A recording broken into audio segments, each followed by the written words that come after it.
नमस्कार दोस्तों, स्वागत है YouTube channel SKS public school Bisnoti में। आज हम आपके लेकर आए बहुत ही most important future continuous tense. ये फ्यूचर कंटिन्यूअस टेंस लेकर आए हैं, ये बहुत ही मोस्ट इम्पोर्टेंट होगा।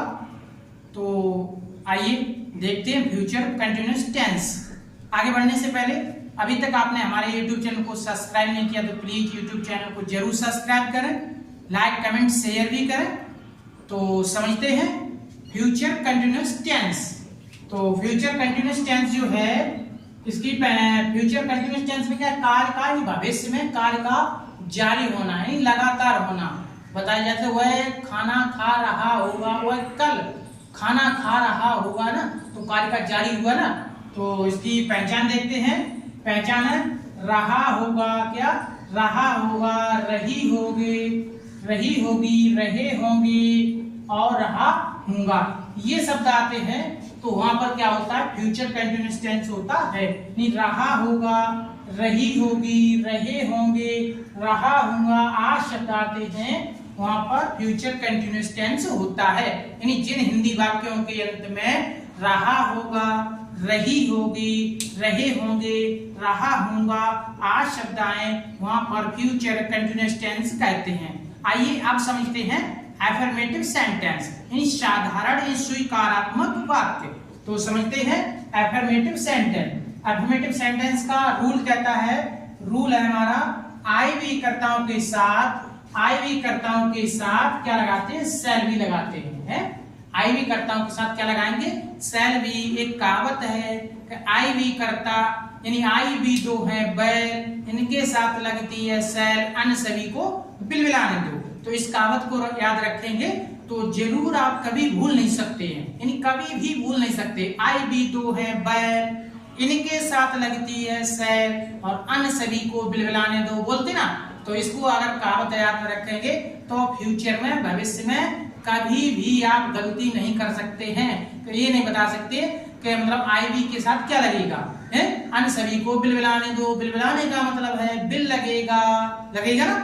तो समझते हैं, यानी आई भी कर्ताओं के साथ क्या लगेगा, शैल भी लगेगा। क्या लगेगा, शैल भी लगेगा। ओके। और अन्य सभी कर्ताओं के साथ, अन्य सभी कर्ताओं के साथ क्या लगेगा, बिल भी लगेगा।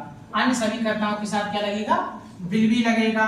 क्रिया की फर्स्ट फॉर्म में आईएनजी लगेगी। क्रिया की फर्स्ट फॉर्म में क्या लगेगी, आईएनजी लगेगी। समझ में आएगा होगा, यानी आई भी कर्ताओं के साथ शैल भी लगेगा, अन्य सभी कर्ताओं के साथ विल भी लगेगा और क्रिया की फर्स्ट फॉर्म का यूज होगा। मैं तो ये कहेंगे अपने सभी छात्र छात्राओं से कि घर में बैठे क्या आसमान दिखता है, खोल अपने पंखों को, जमाना उड़ान दिखता है, जमाना उड़ान दिखता है। तो आइए समझें एग्जाम्पल के माध्यम से फ्यूचर कंटिन्यूअस टेंस। तो फ्यूचर कंटिन्यूअस टेंस के एग्जाम्पल है, फर्स्ट मैं अपनी किताब पढ़ रहा हूँगा, यानी मैं अपनी किताब पढ़ रहा हूँगा, मैं अपनी किताब पढ़ रहा हूँगा। तो मैं हमारा क्या, आई फर्स्ट पर्सन प्रोनाउंस है, तो फर्स्ट पर्सन प्रोनाउंस के साथ क्या लगेगा, विल बी का यूज होगा। क्या होगा, विल बी का यूज। तो आई शैल बी, नो क्या आई भी करता हूं, साथ क्या लगेगा, शैल बी लगेगा, शैल लगेगा ना। तो I shall be reading my book. I shall be, I subject के साथ क्या लगेगा, शैल लगेगा। आई भी दो है बैल, इनके साथ लगती है शैल, अन्य सभी को बिलबिलाने दो। तो I shall be reading my book. Okay. अब देखते हैं नेक्स्ट। नेक्स्ट कहता है वे फुटबॉल खेल रहे होंगे, यानी वे फुटबॉल खेल रहे होंगे। कौन फुटबॉल खेल रहा है, वे, यानी वे, यानी दे हमारा क्या है, थर्ड पर्सन के प्रोनाउंस है। तो थर्ड पर्सन प्रोनाउंस के साथ क्या लगेगा, विल बी। तो they will be playing football, they will be playing football. Okay, समझ में आया होगा। समझ में आया तो जरूर ही लाइक कमेंट शेयर जरूर करें। और इससे पहले भी हमारी वीडियो पढ़ी हुई है, present indefinite, present continuous, present perfect tense है, प्रेजेंट परफेक्ट कंटीन्यूअस टेंस है, पास्ट इंडेफिनिट टेंस है, पास्ट कंटीन्यूअस टेंस है, पास्ट परफेक्ट टेंस है और पास्ट परफेक्ट कंटीन्यूअस। तो उसको जरूर देखें, तभी समझ में अच्छा तरीके से आएगा। ओके। अब देखते हैं नेक्स्ट। तुम मेरे नौकर को बुला रहे हो, तुम क्या कर रहे हो, मेरे नौकर को बुला रहे हो। तो तुम मतलब यू, तो यू हमारा क्या है, ये सेकंड पर्सन का प्रोनाउंस है, क्या सेकंड पर्सन, तो सेकंड पर्सन प्रोनाउंस के साथ भी क्या लगता है, विल लगता है। तो यू विल बी बुला रहे हो, कॉलिंग मेरे नौकर को माय सर्वेंट, तो you will be calling my servant, समझ में आया, you will be calling my servant. Okay, अब देखते हैं नेक्स्ट कहता है हम तुम्हारे घर आ रहे होंगे, हम क्या कर रहे होंगे, तुम्हारे घर आ रहे होंगे, हम तुम्हारे घर आ रहे होंगे, हम वी, तो वी हमारा क्या है, फर्स्ट पर्सन के प्रोनाउंस है, तो फर्स्ट पर्सन के प्रोनाउन के साथ क्या लगता है, शैल बी लगेगा, क्या लगेगा, शैल बी, तो we shall be coming to your lesson, यानी क्या लगेगा, टू योर लेसन, यानी बी के साथ इन तुम्हारी अंग्रेजी क्या लगेगी, योर लगेगी। ओके, तो we shall be coming to your lesson.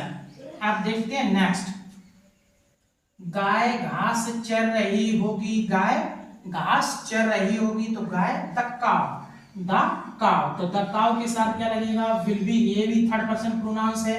Okay, तो क्या लगेगा, the cow will be grazing grass, the cow will be grazing grass. Okay, अब देखते हैं ग्रेजिंग मीन्स होता है चरना, ग्रास मीन्स होता है घास। ओके, अब नेक्स्ट देखते हैं हम गेंद फेंक रहे होंगे, हम गेंद क्या कर रहे होंगे, फेंक रहे होंगे, तो हम वी, तो वी हमारा क्या, फर्स्ट पर्सन प्रोनाउन, तो फर्स्ट पर्सन प्रोनाउंस के साथ क्या लगेगा, शैल बी, तो we shall be throwing means फेंकना, तो इसमें आईएनजी लग जाएगी, तो आ बॉल मतलब गेंद, तो we shall be throwing a ball. Okay, next